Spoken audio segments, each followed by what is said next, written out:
اللہ جانتا ہے ورگلایا جا رہا ہے، جیل میں بیٹھا ایک مرزا جیل بھی بھائی جی جیل میں ایسا ایک بندہ آیا جائے کہ چک چھٹی ہر شاید اس نے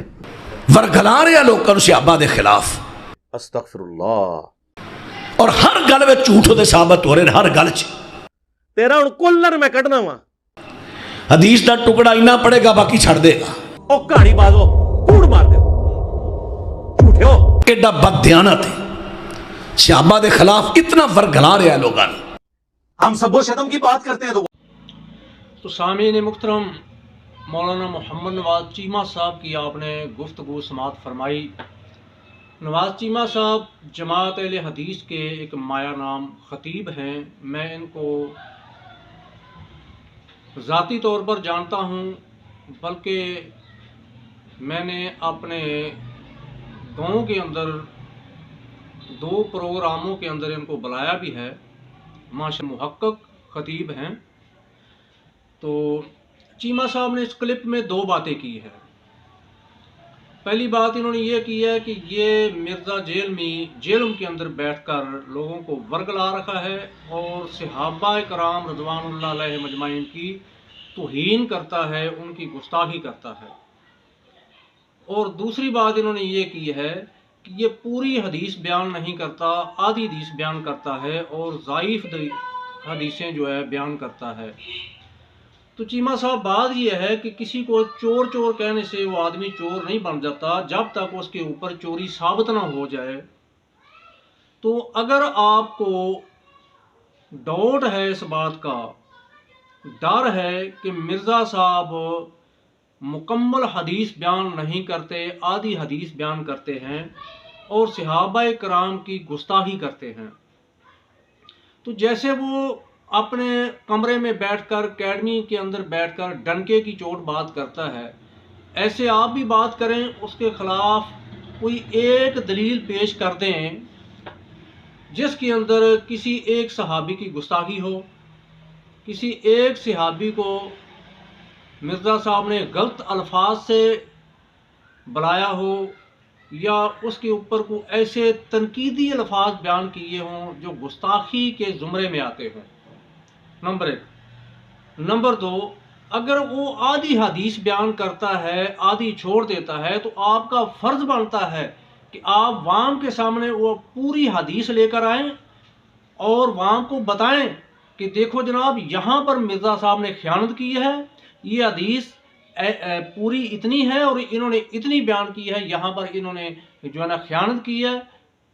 اور اس کو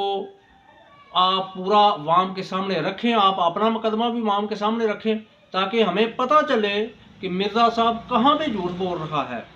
کہاں پر خیانت کر رہا ہے۔ اور تیسری بات جو آپ نے کی ہے، ضعیف روایتیں بیان کرتا ہے۔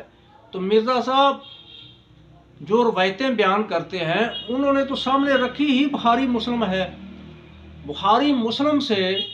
وہ حدیث بیان کرتے ہیں، یا پھر سیاستہ سے دوسرے الفاظ سے اگر بات کی جائے دوسرے اینگل سے، تو سیاستہ میں سے وہ حدیثیں بیان کرتے ہیں۔ تو اگر آپ کا یہ خیال ہے کہ سیاستہ کے اندر یا بخاری مسلم کے اندر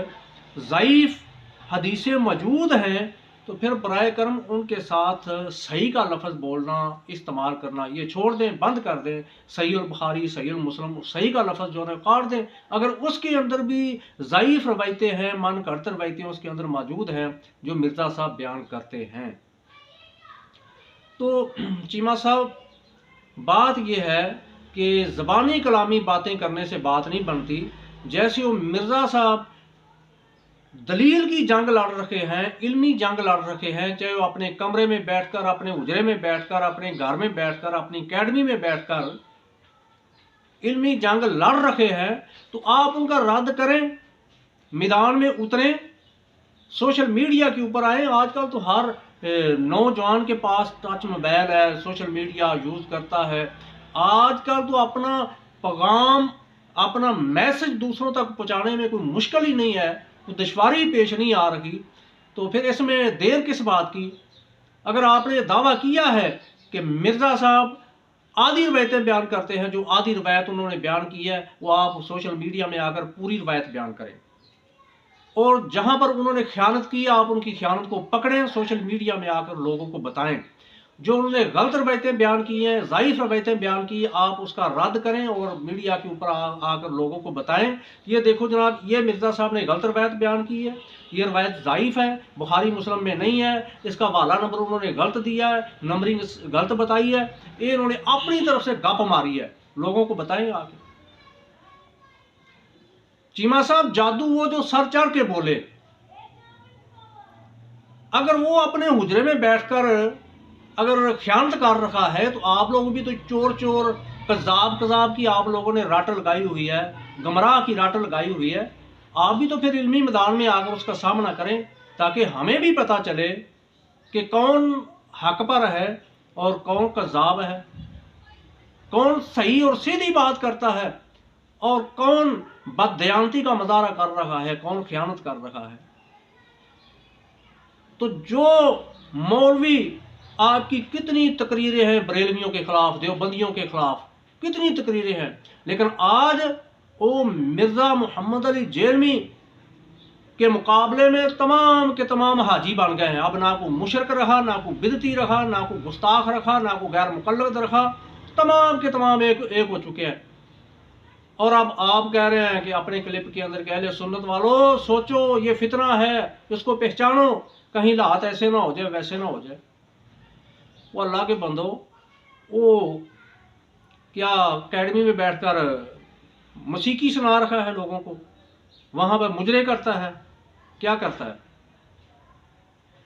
وہ اللہ کا دین بیان کر رہا ہے، لوگوں کو تبلیغ کر رہا ہے سوشل میڈیا کے اوپر، تو اگر آپ سمجھتے ہیں کہ وہ غلط کام کر رہا ہے، وہ چیزیں ایسی بیان کرتا ہے جو قرآن اور حدیث میں نہیں ہے، تو لوگوں کے سامنے لے کر آؤ تاکہ ہمیں پتہ چلے کہ بھائی یہ مرزا صاحب غلط ہیں اور علماء جو ہے حناف یا علماء اہل حدیث، علماء دیوبند وہ واقعی صحیح کلپ رکھے ہیں۔ آج تک تو آپ کا اتفاق نہیں ہو سکا، باوجود اس کے کہ لقد کان لکم فی رسول اللہ اسوۃ حسنہ، کہ اللہ کے نبی امت کے لیے بہترین نمونہ ہے، اسوہ حسنہ ہے، ہم اس بات کو مانتے بھی ہیں، تسلیم بھی کرتے ہیں، آیت بھی پڑھتے ہیں، اور آیت اللہ کے نبی کے اسوہ حسنہ ہونے کے متعلق ہے، اس کے باوجود ہماری نمازوں کے طریقے الگ، زانے ماری الگ، کامتے ماری الگ، ہمارے درود علیحدہ علیحدہ، جنازوں کے طریقے علیحدہ علیحدہ، عید نماز کے طریقے علیحدہ علیحدہ۔ ان فرقوں نے کون سا نبی علیہ الصلوۃ والسلام کو اسوہ حسنہ مانا ہوا ہے؟ یہ تو حق بچا رکھا ہے۔ تو اگر اس نے حق بات بیان کرنی شروع کر دی تو اب تمام کو بری لگنی شروع ہو گئی ہے۔ اصل بات یہ ہے، جو اصل بات جو تم لوگوں کو بتاتے نہیں کرتے نہیں، وہ اصل بات یہ ہے کہ تمہارے لوگوں کی دکانداریاں بند ہو رکھی ہیں، دکانداریاں بند ہونے کا خطرہ ہے اور کوئی بات نہیں۔